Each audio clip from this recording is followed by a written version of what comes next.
Hello and welcome to a brand new episode of Look Forward. I'm your host Jay. I'm here with my co-host Brad. Sorry, a bit late to start today. I was too busy photoshopping my face into a mugshot profile in solidarity with Donald Trump. Yo, those people are weird, man. Those people are weird. If you haven't heard, all the mugshots are out, including Donald Trump's. It's not good, which I love. That lighting is terrible. They're using like an iPhone 1. Or probably an Android, like a new Android, like a really shitty one. Just to start the phone wars off in the first 30 seconds.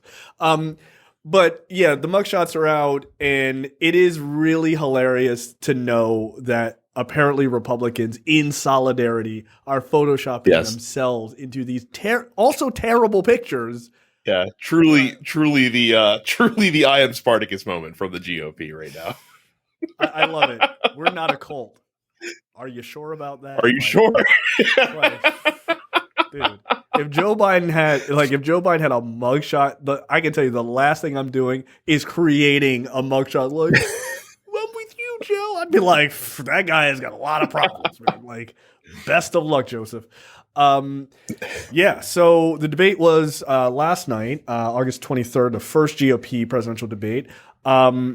And we unfortunately couldn't do it live, as we would definitely like to. I'm sure we will do one of these psycho events live, but undoubtedly. And look, if you're going to miss one, like the first debate is the one to miss. The first debate, I think I said this a couple weeks ago, is akin to like the group interview. There's nothing really substantive being said in that debate. You're just looking to see who stands out among a crowded field. Like, that's really all you're trying to do. Yeah, absolutely. So it's It was interesting. It was interesting. So we have a lot of clips. So I got the impression I didn't watch the thing because I was busy last night while the debate was actually happening, and then I've been catching like recaps and stuff like that, and it kind of seems like it was a damn squib in a lot of ways. Like, we were expecting like fucking Christie to come out guns blazing, and DeSantis to try to. I was hoping for a little bit more. Chris Christie. He got a couple shots in fairness to him, but Chris Christie disappointed me because he didn't do what I needed him to do, which is I needed him to watch that Elizabeth Warren destroys Michael Bloomberg like tape, and I needed him to be like shadow boxing, like that's how he's getting ready. Like, I got to do that. Like, Elizabeth Warren was the peak of how to destroy another politician in a debate. Like, that is the go-to standard at this point. And he fell short of that. And like, dude, you're from New Jersey. I expect more out of you. You're a dick. And again, I was, like we said a couple years ago, I was spoiled back in 2020 when we didn't have crowds in those debates. And it was great because you weren't trying, like, you didn't see politicians just trying to tack on applause lines. Like, it was a bit more substantive in terms of the answers they were giving, or at least on the Democratic side. Trump was not really giving substantive answers to anything he said because he's incapable of doing such a thing. And I just I reaffirm my desire to stop having audiences for debates because it is just a detriment to what you're trying to accomplish.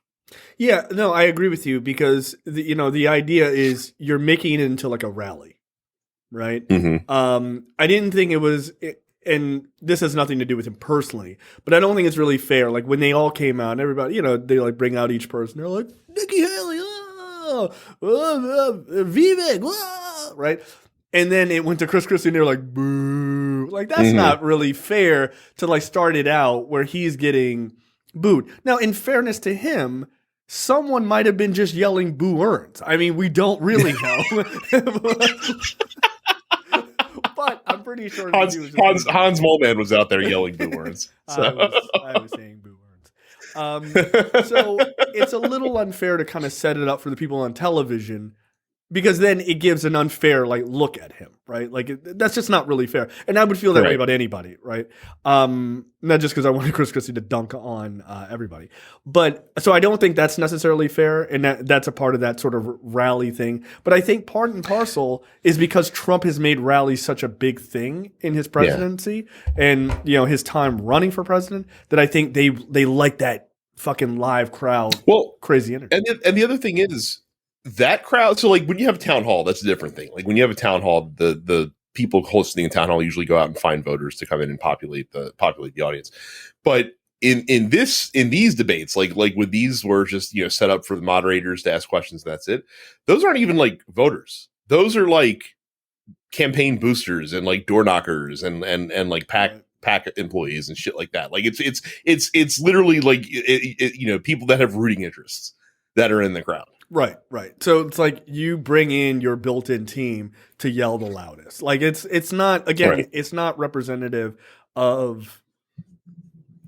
It's not I don't want to say of democracy, but it's not representative of sort of like where Of the electorate. Of the electorate. Thank you. Like of where It's these guys not like overall are popular, right? Like because Chris yeah, it's not like you brought in popular. Wisconsin Republican voters. You could have and the reactions might have been a little bit different, because I would imagine that of Wisconsin Republican voters, you know, like you're going to have a bit of fucking MAGA crazies, but you're probably going to also have a lot of just like normal people who are looking to see what the candidates say on pocketbook issues and shit like that.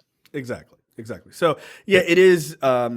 It's curious, right? But yeah, I actually fundamentally agree with you. I don't like audiences. Frankly, the only time I want an audience is not even in the town halls. If you're doing the town halls, the people on the stage asking the questions are the only people I want on there. That's it. I like it should be akin to like. It should be akin to what Ivan Drago thought the fight with Apollo Creed was going to be.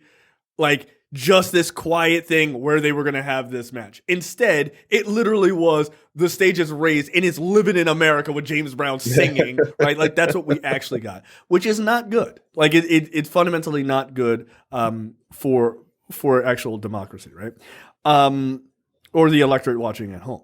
So, okay, the people on the stage. Ron DeSantis, Doug Bergman, Chris Christie, Nikki Haley, Asa Hutchinson, Mike Pence, Vivek Ramaswamy, and Tim Scott. Here's my hot take. Overall, my thoughts on the debate. Biggest loser, Ron DeSantis by far. I made a quick video about this on our TikTok. You can follow us at Look Forward Show on there. My guess was that he has been suffering so much from the idea of, hey man, I met this guy and he is weird and the worst and I don't like him at all. And his whole job in the debate was to try to counteract that narrative and be like, hey man, I'm human and I'm just like you guys, right? And come off as really affable and like really personable. He did not. He came off super weird. And he licked the back of his teeth when he delivered a line, and it was creepy, and everyone saw it. Like it's like the dude is odd. He is a super. I have never thought that someone would ever out Ted Cruz. Yeah, dude. But Ted Cruz looks like a fucking charismatic dynamo next to Ron DeSantis. Oh, like Ted Cruz, for lack of a better term, is a pussy magnet compared to Ron DeSantis, right? Like he is, dude. Ron DeSantis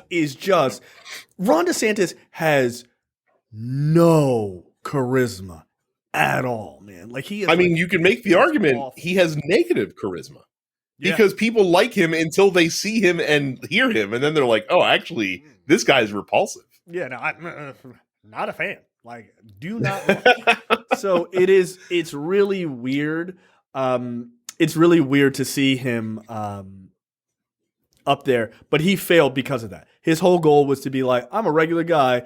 People like me. And I think people saw him and they were like, oh, you're actually worse than we thought. And we've heard you're bad. And like, somehow you surpassed it. Like, that's fucking weird, man. Like, that's weird. I don't like it. He's never been a good debater. He wasn't a good debater against Gillum. Yes, Andrew Gillum. No. Yeah, Andrew Gillum, like, for all Andrew Gillum's issues, and he's got plenty of them, he was a much better debater. Frankly, Gillum should have won that race. Like, though it would have been. And he almost did. You know, that election was close. Like the initial election was close. Like I know DeSantis ran away with it against Charlie Crist, but the initial vote between those guys was pretty tight. So. And I think the sole reason why Gillum lost is just like Florida is just tracking redder and redder over time, right? Mm-hmm. Like I think Florida 5 years ago, or not 5 years ago, but like maybe 10 years ago, like I think Gillum probably would have taken that, right? I mean, look at Charlie Crist's career, right? Like he couldn't beat him, right? And you know, Crist was popular in Florida, so it's it's kind of interesting, right? So I thought DeSantis was definitely the biggest loser. Biggest winner, Nikki Haley, by far. Nope. By far. Nope. You don't think so? No, Donald Trump was the biggest winner. Oh, okay, fine. I'm talking by not being anywhere near that fucking train wreck, and there was nobody that rose up to really. Yeah. Okay, you're correct about that. But as far as the people on stage, Nikki Haley won. She did. She showed that she has a right to be there. She was the most honest of all of the candidates there, which was very surprising considering her name is Nikki Haley. And we know you.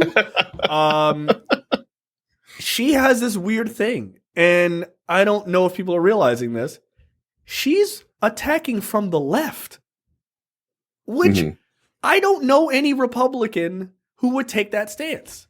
She literally is attacking from the left. It's a smart one would. Yeah.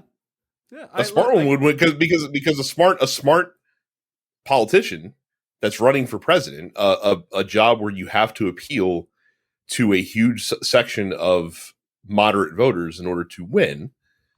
You should be attacking from the left, considering how far on the right your party is generally with most of their policy positions. Yeah, no, I mean, obviously, right? But I'm shocked. Yeah. I'm shocked to see a Republican actually doing it, right? Because they always outright each other. I'm like, you can't get further right than Donald Trump. Like, you just can't. Yeah. You know, and maybe she's actually trying to, like, legit trying to run. Like, maybe she's not just running for VP. Think that's obvious. No, dude. I think of all of the people up there, I think she is legitimately running for president. I think everyone else is running either a revenge campaign, of course, Christie, trying to get their name back, Mike Pence. Ron DeSantis is really running for president too, but like not doing a good job at it, right?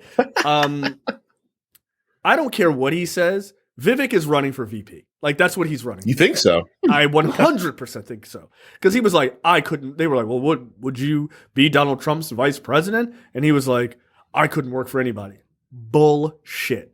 If Donald Trump was like, hey, man, you're brown, and I think we could try to trick some brown people to vote for us, I guarantee you Vivek would be there. Right with him, dude. 100%. He was the first person with his hand up to say, I'd support Donald Trump if he was the nominee. He was the first one. No, I think that dude is a toady. Like, he is. He's a toady. And then, like, Tim Scott's definitely running for VP. Like, he is. It's pretty obvious. Yeah. Asa Hutchinson doesn't have a chance at all. Doug Berman, I don't even know why Doug Berman was there. Yeah. I know that he doesn't have a chance because you're not even bothering to say his last name correctly. That's how much I know. Bergman. That he does. Bergam. See? Who cares? See, look at you. Doug. Governor Doug. Governor Doug, the what was the fucking dude from Maryland's name that ran in the primary for in 2020 for like a hot second? The really rich asshole. I can't see exactly. I can't remember his fucking name. It's like, not gonna work here anymore. So but I think Haley was the biggest winner on that stage. I really do. And we'll play some clips, but it was wild to see her attack from the left. I was like, okay. Like it's funny. She says a line, and we'll play it. Actually, we may just play it now. She has a line. It's so fucking good that Joe Biden tweeted, exactly what she said. That's what he said. Like, he was like, yeah, she's 100% correct. And it's about spending. Of all the topics, it's about spending. And Joe Biden's like, word. Like, she's not wrong. So let's actually play. Let me see if I can tee up that clip, because it'll take me a second here, because it's a really, really good one. And I thought she was fucking just spot on. Like she really was. I haven't heard this one, so I'm very curious to see what she said that had Joe Biden in agreement with her. I have an inkling as to what it is if Biden was out there agreeing. So very curious. You, Governor Haley. So why are you better positioned to turn around this economy that we've heard all of these voters talking about tonight than Mr. Ramaswamy, who is a successful entrepreneur nationally right now? He's beating you in the polls. Well, I don't care about polls. What I care about the fact is that no one is telling the American people the truth. The truth is that Biden didn't do this to us. Our Republicans did this to us too. When they passed that $2.2 trillion COVID stimulus bill, they left us with 90 million people on Medicaid, 42 million people on food stamps. No one has told you how to fix it. I'll tell you how to fix it. They need to stop the spending. They need to stop the borrowing. They need to eliminate the earmarks that the Republicans brought back in.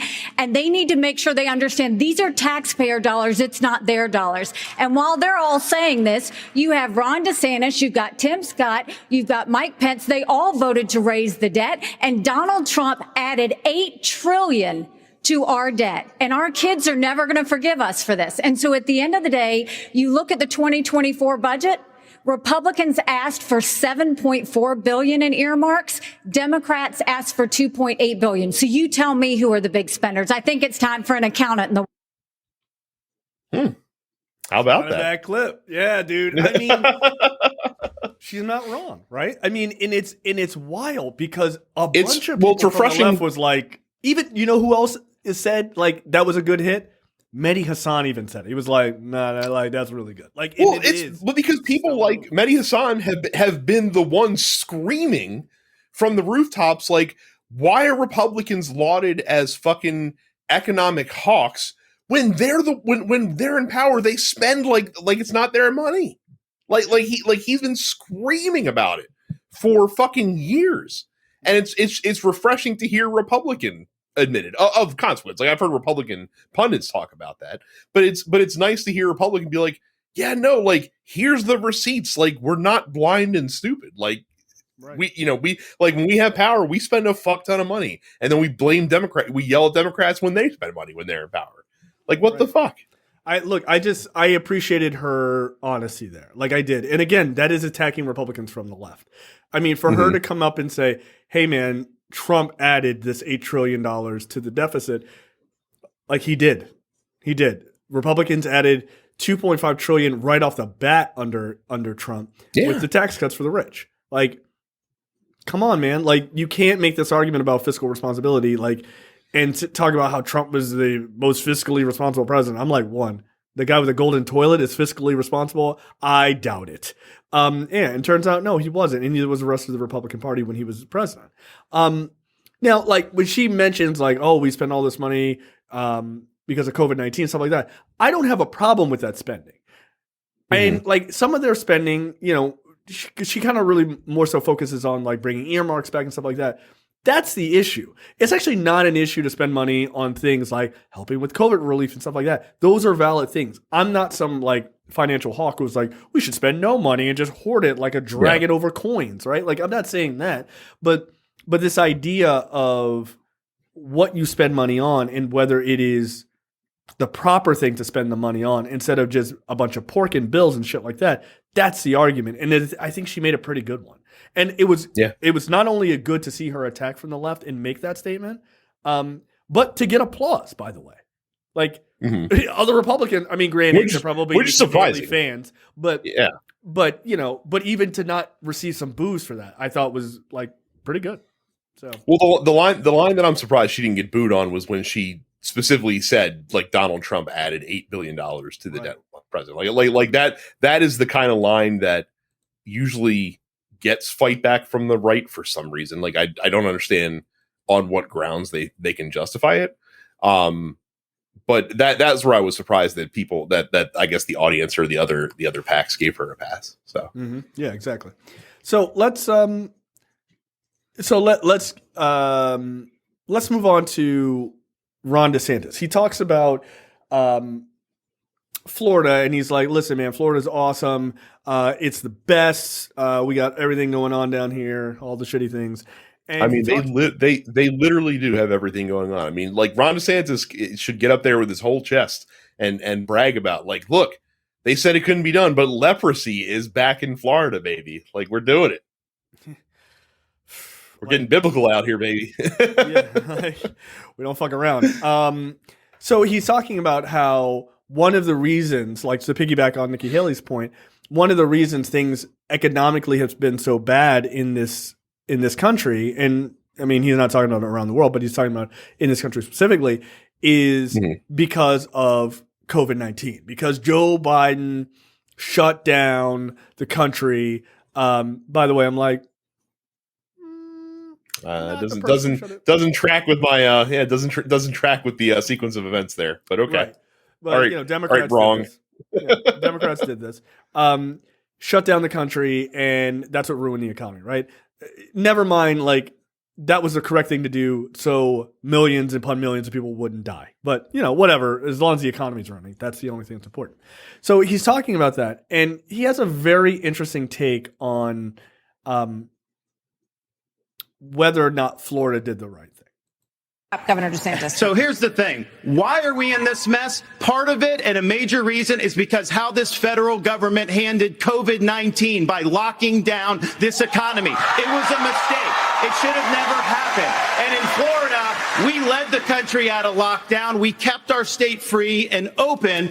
And I can tell you this, as your president, I will never let the deep state bureaucrats lock you down. You don't take somebody like Fauci and coddle him. You bring Fauci in, you sit him down, and you say, Anthony, you are fired. You know what's funny about that? One, he's trying to do the Trump thing, right? He's like, oh, I'm gonna call it out. He didn't even believe it. He didn't even believe it when he said it. Like he also weirdly like kept like shifting back and forth, like he looked like he had to pee while he was giving that response. Like that's the first bit of body language that I noticed. Like he's just like shuffling, but shifting his weight from one foot to the other constly. Can you Very tell strange. Brad? Can you tell Brad's a dad? He was like, I know when a kid has to pee. He was doing. Maybe he's trying to do like a little bit of the Rudy, right? Like oh. Well, and the funny thing is that again, like so. Whereas the answer that you played from Nikki Haley like was something that had substance, it had facts, it had statistics. That entire 45-second screed from Ron DeSantis was one big long platitude. Like that's all it was. Like shut the country down, deep state bureaucrats, all this other shit. And again, like it also fails to recognize what you're weighing when the decision was made. And again, Trump's federal government was the one to make it. Like they seem to gloss over that fact all the time, but that's okay. Of course. But again, like you're weighing keeping the economy strong versus human lives. And Ron DeSantis is saying choice, it is. And Ron DeSantis is saying, well, when given the choice, I'm just going to make sure that as many people die as possible at the altar of capitalism, which is really on brand for a Republican politician, I got to say.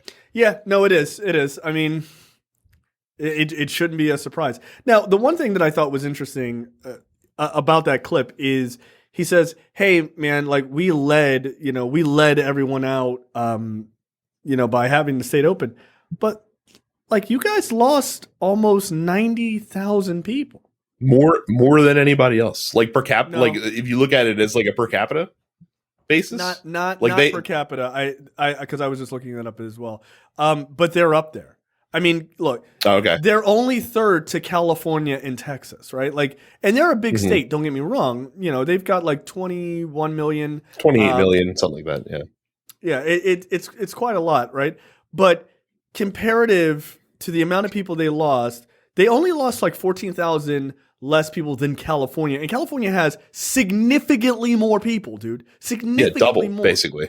Right. So it like to say that you did this great job by keeping it open, like, no, dude. And I saw people making the comment, they're like, yeah, but in fairness, Florida has a lot of old people. Yeah, that would be a reason to be less reckless, not to be more reckless. Yeah. Yeah, to be more cautious about what you're doing. Yeah, like given that you have a high risk population. Yes, 100%. I don't understand how like older Floridians were like, hey man, if you could just not do that, that'd be cool. Like we're trying not to die. But then again, like the people at the villages and shit like that were given COVID-19 vaccines earlier than everyone else in Florida because he was trying to win those votes. Sure. I mean, it's smart, but it's also a smarmy thing to do. But before that, they were dropping like fucking flies. So. I just don't understand also just the like Anthony Fauci's not in government anymore. So I'd like, but it's like, it's still like Ron DeSantis's boogeyman that he likes to throw out there all the time. It's very funny to me. I mean, it is really hilarious because, you know, this idea of like, you know, we're going to take down people like the deep state people like Anthony Fauci, who like is quite literally one of the best people that's ever worked in American government to help with these incredibly complex issues of diseases in over the years, right? Like helping with AIDS, helping with, you know, Ebola and all this other stuff. But that's the guy we gotta take him down. Like, what are you talking about, man? Like, what are you talking about? But he's a person he's a red meat response, right? He knows Anthony Fauci, he fucking just throws that hamburger out into the crowd and they just fucking eat it up because they don't even think. They're like, Anthony Fauci's the one who made us wear the mask. No, they said you should wear a mask. You chose to wear a mask. Like, he didn't come to your house and tape it to your fucking forehead. You chose to wear it. By the way, you chose to wear it because you didn't want to get sick.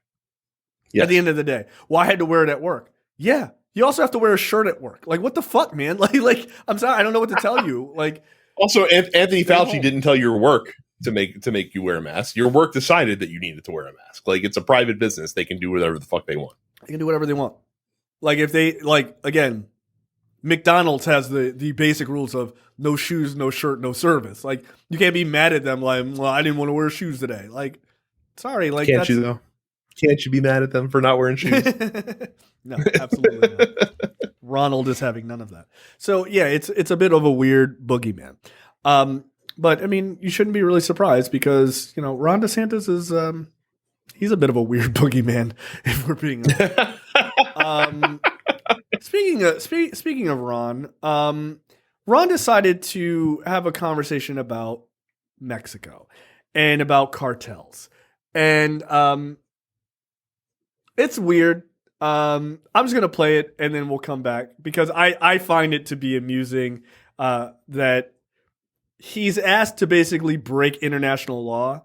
He agrees, and then you can watch him slowly backpedal if you pay attention to the language. Just at the end. It's kind of interesting. Like, I think he realized he had kind of fucked up a bit.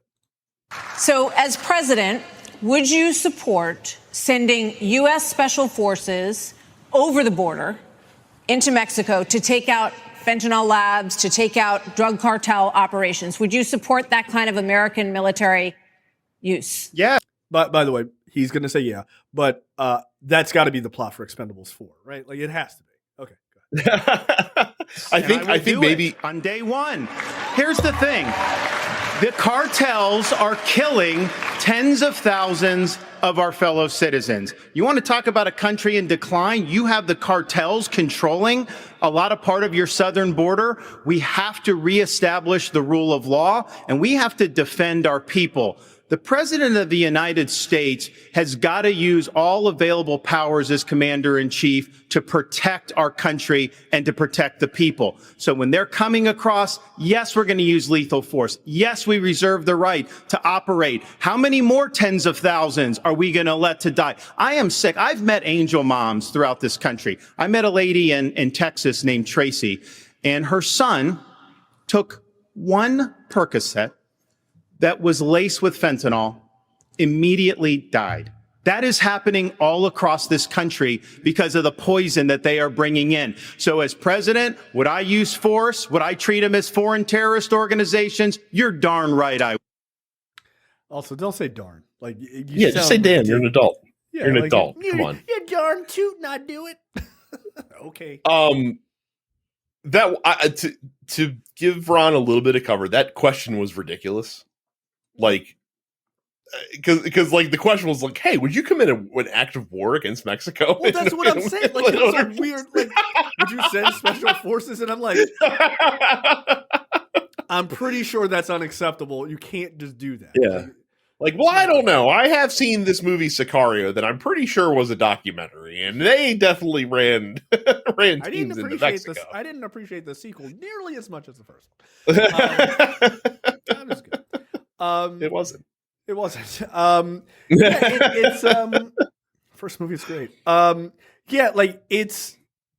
Will you commit this war crime? Absolutely. And then if you catch his language at the end, he was like, "Of course I'll use military action if they cross the border." I was like, "There it is." He was like, "Nah, y'all not getting me on the record for this shit." Like, no, wait a minute, I fucked up by responding to that. Like, yeah, he should have called it out immediately. By the way, like, not only is that a bad question, but the moderator should have known that that's a bad question. Like, you don't ask the potential president of the United States, "Hey man, are you cool with committing a war crime?" Like, no, I'm not cool with that. That's unacceptable.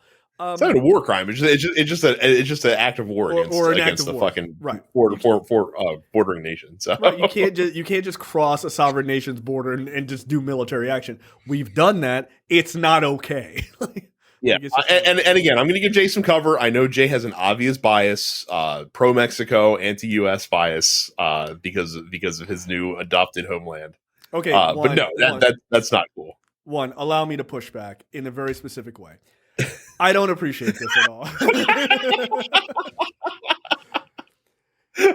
In Sepia, I do not appreciate the slander that is being put upon my adopted country of my people, our delicious food, our culture. Look, our lack of school shootings. It is really. I don't have a problem with criticizing the idea that cartels run a lot of just below the southern border. Like, you should criticize that. That shit is fucking dangerous and scary. They're not listening, are they? You're not near Juarez. You're fine. So I'm very far away from Juarez, Mexico. I can assure you. Like, I ain't living up there. But this idea of how to deal with the drug issue and how to deal with he mentions like, oh, this person took Percocet, right? The only reason why they took Percocet laced with fentanyl is because they took an illegal Percocet, right? Right. They took black market Percocet. Right. Which means they are. Which means they couldn't afford. Yeah, they couldn't afford. Which means they probably to get a prescription. Right, and which means they're probably an opioid addict, right? So, like, again, this is what happens when you actually listen and you can sort of follow the lines of the conversation, right? Like, people listening go, "Oh, he took a Percocet and died," but you got to realize what scenario they're actually talking about. And it doesn't mean that person deserved to die or anything like that. That's not my point. My point is, you're addressing this point where there's a whole lot of shit that's running underneath that. The opioid addiction, which is a thing that Trump said that he was going to deal with, he did not deal with. He didn't deal with it at all, which to me should have been a real slam dunk for any Republican president. Like, dude, this is affecting your constituency a lot. That would require them to take on the prescription drug companies, though. Right. I mean, Democrats can barely do that. Let's be fucking. That's very true. But they could have at least made a bit more hay. And I feel like you could go to some of these like Midwestern states and things like that and make a little bit more hay. And look, even if you just go after like maybe one of the prescription drug companies, right? You just need a headline. Trump just never did anything about it, which I just found to be. And again, I'd have to remind Ron DeSantis, and I don't know why he doesn't know this, because Republicans love telling us this all the time. This presidential administration, the Biden administration, is seizing more fentanyl at the border than any administration before it. So it seems to me like Joe Biden's White House and his government is doing everything they can to stop fentanyl from falling into the hands of Americans, save for fucking just murdering cartel mules at the fucking border. Just gunning them down. Right. Yeah, and I love that too. It's like, oh, we're really gonna clamp down on the cartels by fucking killing people at the border crossing over. Like, yeah, the people that are really like the real higher ups in the cartels are the one fucking hauling the fentanyl over the line. Let me tell you, just in a duffel bag. Like, fucking that's how they got El Chapo. He was just handing out Percocets at your local Home Depot. What are you talking about? Like, get the fuck out of here. Yeah. So again, I can appreciate the idea of wanting to do something at the southern border about fentanyl and everything else, but you're not addressing a larger issue, which is the addiction, right? Mm-hmm. The drug availability is part of the problem. The amount of people who are dying to get those drugs is the driving force behind all of that, right? Like, it's weird. So, like, marijuana is becoming increasingly more and more legal in the United States. I moved from a state in the U.S. that marijuana is fully legal now, right? I had like you could get like a medical card before. I had one. I had a medical condition. I wanted it. That's my condition. And moving to Mexico, it's interesting, right? Because people are like, oh, it must be like, you just do whatever you want, bro. Like, who cares? But not really. Like, they passed something in 2021 or something like that, but it's still being held up. And most of it is because, like, the cartels are like, slow down. Let us get all of our shit together so that we can dominate that market, right? Like, so they do control things. They do control things. But at the same time, like, they're trying to do it legitimately, right? So like they want to build a system so that they can profit from illegal selling of drugs across the world. I'm sure. It's like when the mob moved out to fucking Reno, and they're just like, we're gonna get into gambling now. No more illegal stuff for us. Yeah, so we'll go break knees in the back of Reno casinos. Like, whatever, it's fine. So it's interesting, right? Like. But this idea of, if you're going to attack like the opioid crisis and things like that, you can do those things, right? Like, there are people don't know this. I know this because I live here and I read a lot about it. Like, there is a real issue of buying sort of people going to Mexico like at the border cities. This is not a problem outside of the border towns, but like going and buying like Percocets and things like that. But there potentially are laced with fentanyl and shit like that, not to deadly degrees, but it's to get people hooked, right?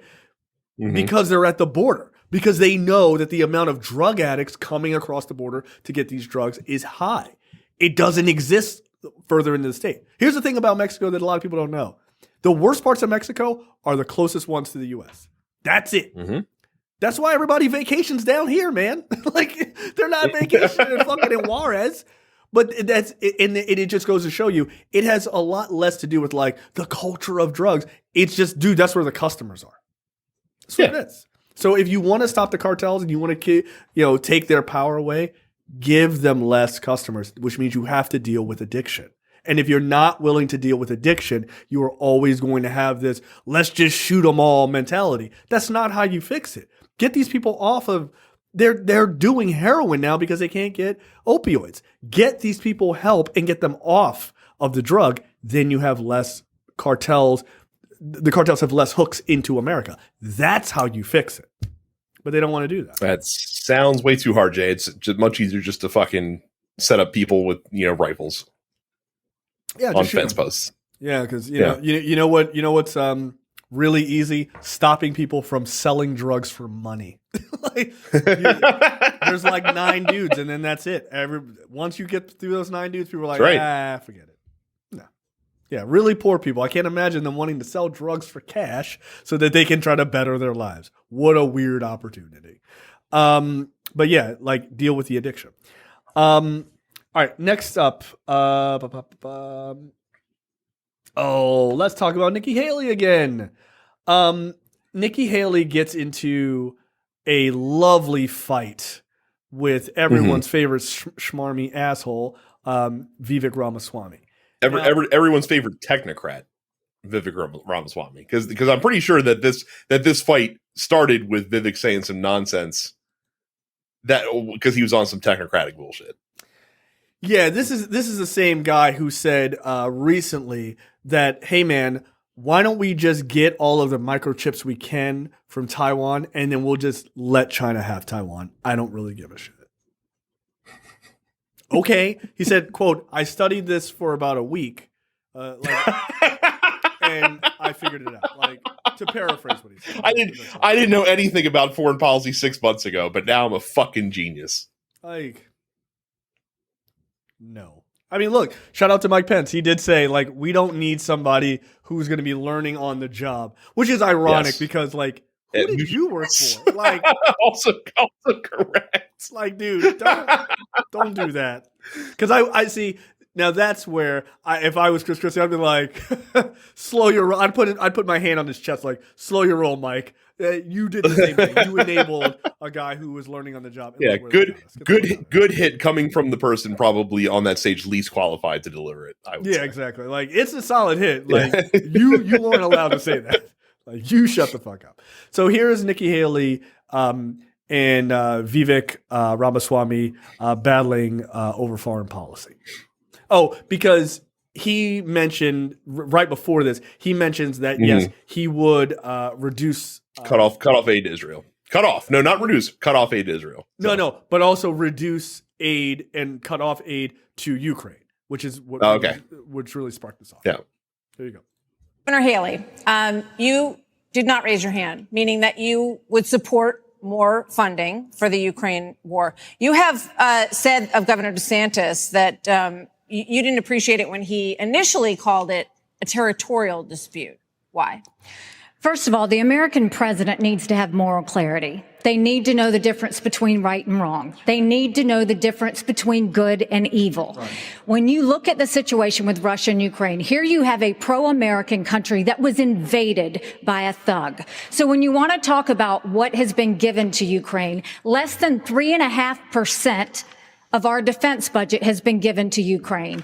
If you look at the percentages per GDP, 11 of the European countries have given more than the U.S. But what's really important is go back to when China and Russia held hands, shook hands before the Olympics, and named themselves unlimited partners. I'm going to pause here for 1 second.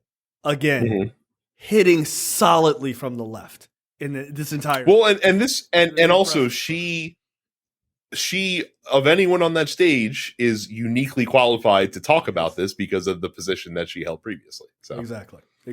No, she's looking very good. Like, look, I think she would get destroyed by Joe Biden. I really do. I truly believe that. But I think she is coming off as easily the most competent person on that stage talking serious policy at this point. Except she's dressed like she's going to a Christmas event, and I don't understand that. Like, it's very odd. Win for Russia is a win for China. We have to know that. Ukraine is the first line of defense for us.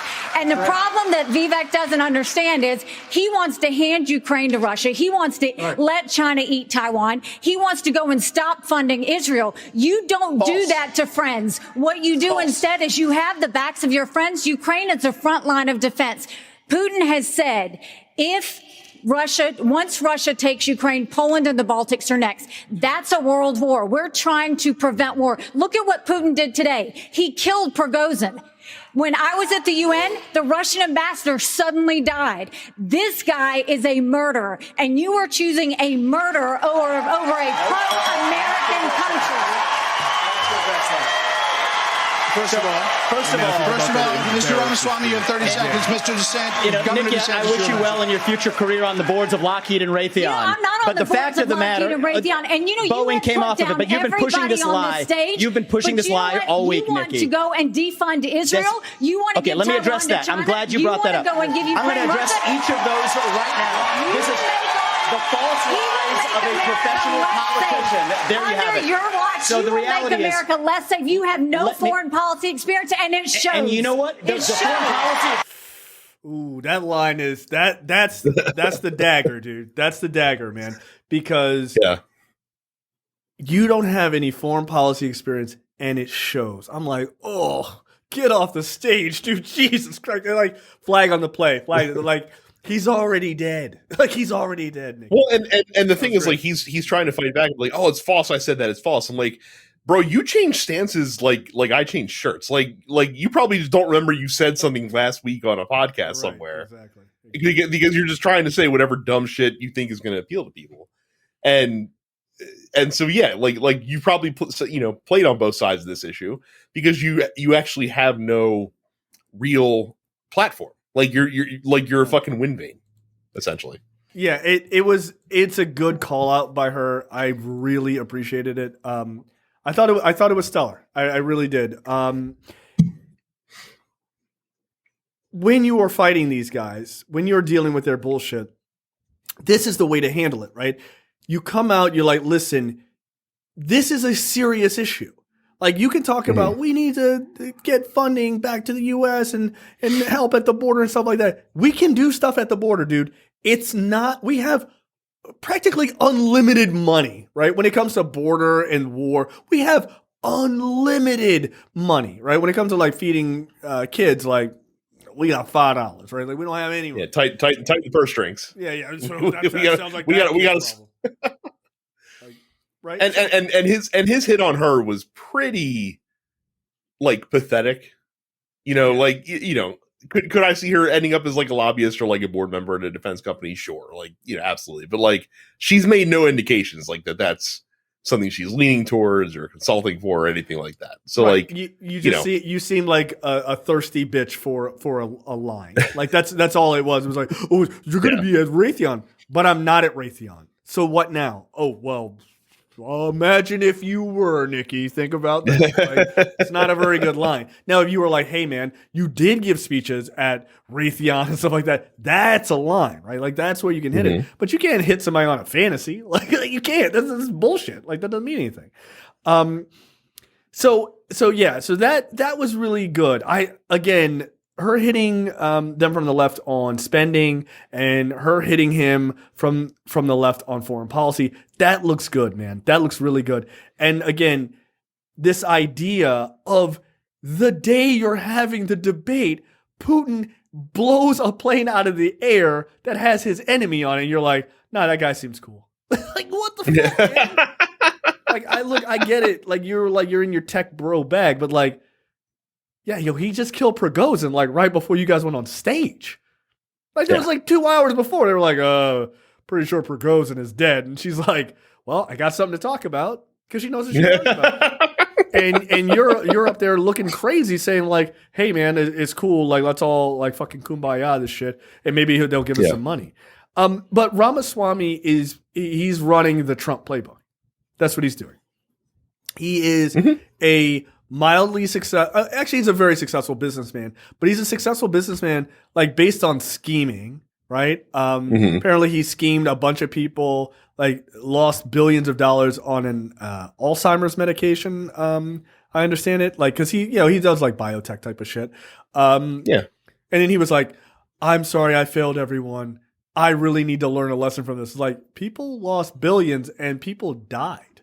Like, he's like, I've learned my lesson. Like, okay, cool. I'm glad you have.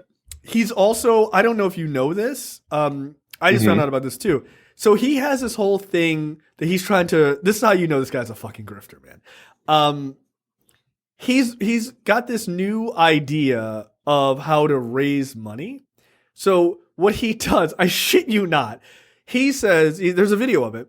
He's like, listen, you donate, Brad, let's say let's pretend like you're a Vivek supporter, not that far of a fetch, right? You give $100 to this guy, but you then get 2 or 3 other people to also donate, right?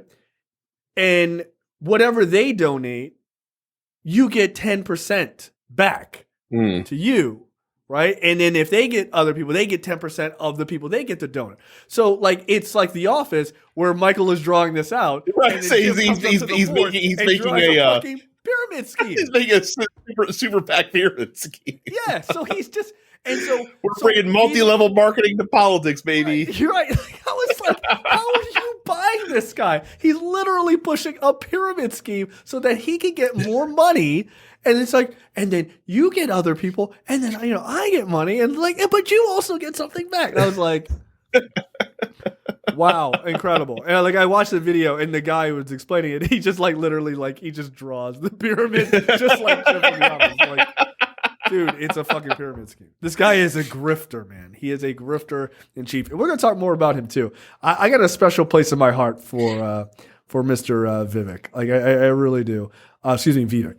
I do too, just because again, we just did this 8 years ago. Like, we're really gonna fucking bring in the business guy to run the country. Like, we've all seen how that works. So they've not learned that lesson. Like, the Republican Party has not learned that lesson. Not only a business guy, but a business guy, like not a former business guy who then was like governor, right? Like a guy with no political experience. A guy who quite literally said this past week, the government should be run like Elon Musk is running Twitter. Automatically disqualifying for me. Automatically, right? Is he going to rename the country X? Like, what are you talking about? Like, that guy is doing a terrible job. And I can say that because I drive a Volvo now. That's right. Fuck those Teslas. Yeah, fuck that guy. No, the cars are great, but fuck that guy specifically. So, okay, here's the next clip, which is made the rounds all over the news, which is Brett Baer ask, "Hey man, Trump's not here, but he's clearly the front runner. If Trump is found guilty of his crimes, when not if, will you support him if he is the nominee?" Right? Because it looks like he's going to be the nominee. So they asked for a show of hands. So here's that clip. Oh, wait, what's happening? What's happening? Why am I not getting the audio? What the fuck? I don't know. Oh, I'm sorry. Hold on. I realize what's going on. Here we go. I'm an idiot. All signed a pledge to support the eventual Republican nominee. If former President Trump is convicted in a court of law, would you still support him as your party's choice? Please raise your hand if you would.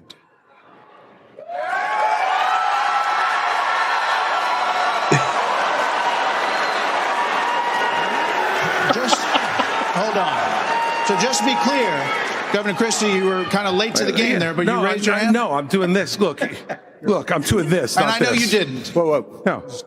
What's the look, here's the bottom line. Someone's got to stop normalizing this conduct. Okay? Now whether or not you believe that the criminal charges are right or wrong, the conduct is beneath the office of President of the United States. He's not wrong, right? That's a good hit. I'm not mad at that. My favorite part of that clip, like Ramaswamy was like the first guy that's hand up. That's dude. That guy, hilarious. he wants to be. He'd be like, "Oh, I'll be the VP. Oh, I will. I'll do it. I'll do it." My favorite part of that clip is you literally can see DeSantis look up and down the row and then just like very mildly like put his hand up when he realized, and then after he does it, Mike Pence does it, which is also hilarious. Like it took Pence that fucking long, and then that shit was down like immediately as soon as Brett Baer started to interject and talk to Chris Christie. Like he's like, no one saw that, right? Like nobody saw that. Okay. Good. The idea of Mike Pence supporting Donald Trump when that guy sent a mob into a building and they wanted to hang you, like, and he's like, he firmly believes in his convictions, and he will stop at nothing to get what he wants for this country. That's Mike Pence's spin. Infrastructure week. The state of the republic is good. Yeah, he's the worst. Yeah, man. That was pathetic. Like, it was really pathetic. It goes to show you how pathetic Ron DeSantis is. Stand in your convictions, dude. And like, here's the thing. What I'm seeing from Trump supporters, they hate Ron DeSantis. They hate that guy. Well, because he's the closest competition. I mean, right now. Right now, he's not. Right now, Vivek is, which is crazy. Yeah. I don't think that'll last. I'm interested to see if Nikki Haley gets pushed up in the polls a little bit. I'd bet you'd likely see Nikki Haley make it into the top 3 within a couple of days. I would not be surprised. I don't think she'll necessarily overtake Vivek because I think young people are excited about him, young Republicans, but I think she could make it into the top 3. I have got to say, though, I understand that they had to ask this question, but if you're on that stage, how fucking small must you feel like, hey, this dude couldn't even be bothered to show up. Right. because he's winning, and also he has to go get his picture taken for his mugshot tomorrow. But he's still kicking the shit out of all of you in the polls right now. Just FYI. Like every single one of you. Right. Like every single one of you on stage. Like he's beating the brakes off of you. Yeah, he's beating the brakes off of you. Please pledge your loyalty to him. Yeah, quite literally. Publicly. Look, I appreciate Christie sort of kinda like he was like, I was alligator arming it. Like, all right, like don't put your hand up at all. Like just don't put your hand up at all so there's no weirdness. Yeah, dude, keep your hand down. Fuck that guy. Like, if you're gonna win, you're gonna win on your convictions. If you're gonna lose, you're gonna lose on your convictions. But be like serious about it. You can't beat this guy by saying you support him if he gets found guilty, not even indicted, found guilty. I'd be like, no, right? No, absolutely not. No, I'm not supporting a literal criminal for president. Like that's insane. But they're so weak. So yeah, Vivek rushing to put his hand up, that's weakness to me. Absolutely not. He should be disqualified from us even talking about it. And yet. And yet. All right, let's talk about Tim Scott. We haven't really talked about him much. But Tim Scott, as I stall for time here, Tim Scott was being asked about, like, how do we get, what was it like, faith back in schools? And Tim Scott has a really interesting idea of yeah. I don't like that question at all. Yeah. Like how to get like faith restored or whatever dumb shit. Like it's a fucking Jesus question.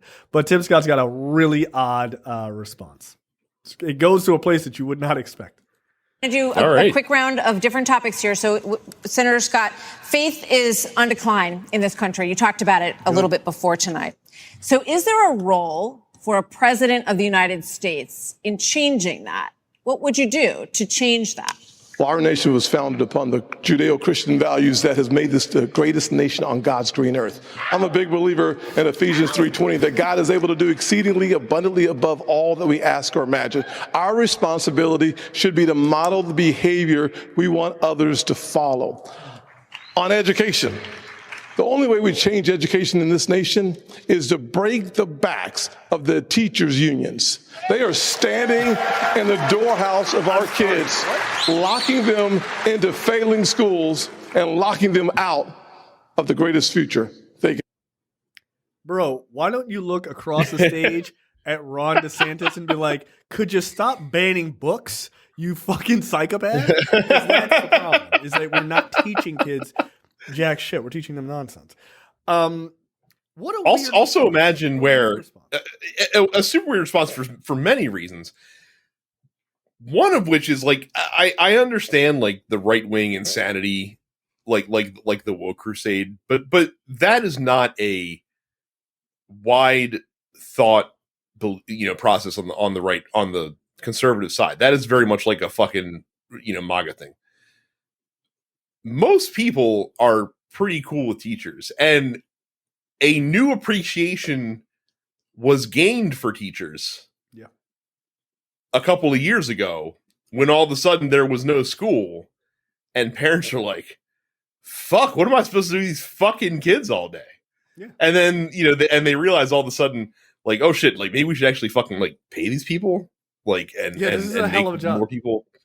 Yeah, make more people want to get into this business. So to come out on stage and be like, oh, like we must fucking bring the teachers unions to heel to stop the indoctrinating our kids. I'm like, wow, okay. Dude, that is a hot take if I've ever heard one. I don't think you're going to find a lot of widespread support for that, Timmy. But an interesting approach to that problem.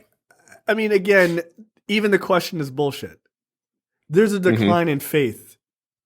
What does a president have a role in that? The answer is no. The answer is no. Should be at least. Yeah, it should be absolutely not. What you should say, even as a Christian, you should be like, listen, I actually believe in the separation of church and state. I don't want the government telling religions what to do, and I don't think religion has a place in government. That being said, I'm a man of faith, right? This is me pretending to be Tim Scott, God forbid. Ironically. I'm a man of faith. I care much about the church and its moral gobbledygook, whatever, yada, yada, yada. And I think that's really good for kids and families and society at large, blah, blah, blah. My job as a Christian man is to lead my family, blah, blah, blah, and set a good example, even as president. But I don't think I have a role in pushing my faith onto others, because that is not how the country was designed. I think it is the job of religious leaders to, spread their message as they see fit to the, convincing people to come to their side or whatever. That's a way to address it without being like, I think we should make sure that schools and churches are the same place. By the way, while we're up there, break the backs of the teachers' unions. It's a bit of a weird response. This is what blows my mind about just that whole fucking response. Like, it's not like there's a dearth of Christian schools in this country. Like if you really care about giving your child like a Christian upbringing and you want them to learn certain things in school, you don't have to look that hard to find a school in your area, I'm sure. No. That you can send them to. But if you're sending them to public school, get that God shit out of here, man. Yeah, like, I don't want to hear any of that shit. If you want to go to Catholic school or whatever, that's fine. I don't have a problem with those things exist there. If you want to go to a public school and you're like, well, they should teach religion. Cool. Which religion? All right. Like, let's give equal time to all of the religions. You know the answer, Jay. You know the answer to that question. I know. That's why I'm upset. Because that's immediately my question. We need to bring prayer in schools. Okay. All of it? All of it? All of it? Mm-hmm. All right. Cool. You cool? All right, children. It's 3:00. Time to face east and fucking get it done. Pray to Allah. Let's make it happen. Okay, that's the end of the free portion for this week's episode of Look Forward. Make sure you go to lookforwardshow.com/premium. Sign up for premium content. It's only $5 a month or $50 for the full year.